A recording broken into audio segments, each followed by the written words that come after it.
তো বন্ধুরা, তোমাদের সুসংহত শিশু বিকাশ প্রকল্প যেটা রয়েছে বাঁকুড়া, সেখান থেকে কিন্তু তোমাদের এখানে আপডেট আসছে।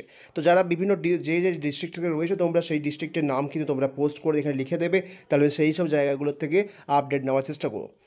তো এখানে বলছে যে পঞ্চায়েতে বাঁকুড়া 1 নম্বর পঞ্চায়েত পদে নিম্নলিখিত শর্তে আবেদন করতে পারবেন। এখানে সাম্মানিক ভাতার পরিমাণ মাসিক 2250 এবং অতিরিক্ত ভাতার পরিমাণ 4550।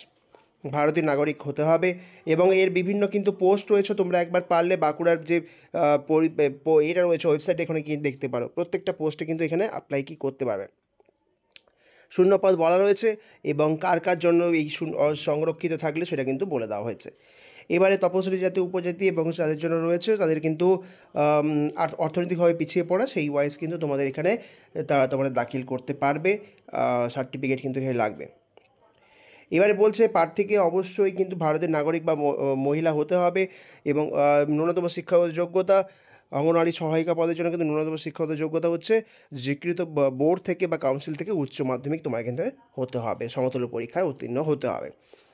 প্রতিবন্ধকতাযুক্ত তপশিলি জাতি উপজাতি এবং এদের জন্য কিন্তু সবার ক্ষেত্রেই কিন্তু একই উচ্চতর শিক্ষাগত যোগ্যতায় কিন্তু কোনো প্রবলেম এখানে নেই, অন্তরায় হতে পারে না বলে দেওয়া হয়েছে। বয়স 18 বয়সের হতে হবে এবং 35 বছরের বেশি কিন্তু হতে পারবেন না, ঠিক আছে। এবং স্থায়ী তোমার বাসস্থান ওয়াইজ কিন্তু এখানে বলে দেওয়া হয়েছে অঙ্গনওয়াড়ি পদের জন্য কিন্তু যে পদে আবেদন করবে তাকে সেই জায়গার কিন্তু বাসিন্দা হতে হবে।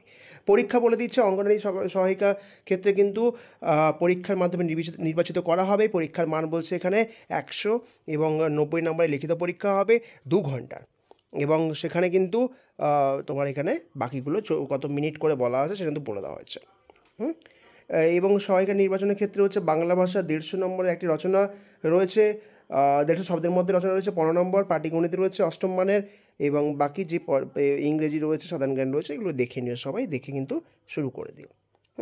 এবারে আবেদন শুরু হয়েছে, দেখো আবেদনপত্র দেওয়া হচ্ছে 25/7 থেকে এবং শেষ তারিখ হচ্ছে 16/8। ওকে, এটা কিন্তু খেয়াল রাখবে। এবং বলছে 12টা থেকে বিকাল 3টে অবধি প্রতি সরকারি কাজের দিন। এবং ওয়েবসাইট কিন্তু এখানে তুমি আবেদনপত্র পেয়ে যাবে বা আমাদের টেলিগ্রাম চ্যানেলেও কিন্তু আমি আবেদনপত্র যেটা আছে এনাদের ওয়েবসাইট থেকে সেটা কিন্তু আমি দিয়ে দেবো, তোমরা দেখে নিও, ঠিক আছে। তো এবারে কিন্তু বাকি সব যা যা আছে এখানে বলে দিলাম, তোমরা দেখে নাও ভালো করে পুরোটা পোস্টটা একবার। তোমাদের কী কী ডকুমেন্টস লাগছে না লাগছে সেগুলো কিন্তু পরিচয়পত্র যা যা নিয়ে যেতে হয় পরীক্ষায় সেগুলো কিন্তু বলে দেওয়া হয়েছে। এবং বলছে যে স্থায়ী বাসস্থান যেখানে রয়েছে তোমার সেখানকার একটা শংসাপত্র, সর্বোচ্চ শিক্ষাগত যোগ্যতা, ভারতের নাগরিকতার প্রমাণপত্র সবটাই কিন্তু এখানে দিতে হবে। এই পার্টটা কিন্তু ভালো করে খেয়াল করবে। সো এই হচ্ছে বিষয়, দেখে রাখো। তোমরা লাইক করো, শেয়ার করো, সাবস্ক্রাইব করো চ্যানেলটাকে, সাপোর্ট করতে থাকো। থ্যাংক ইউ সবাইকে।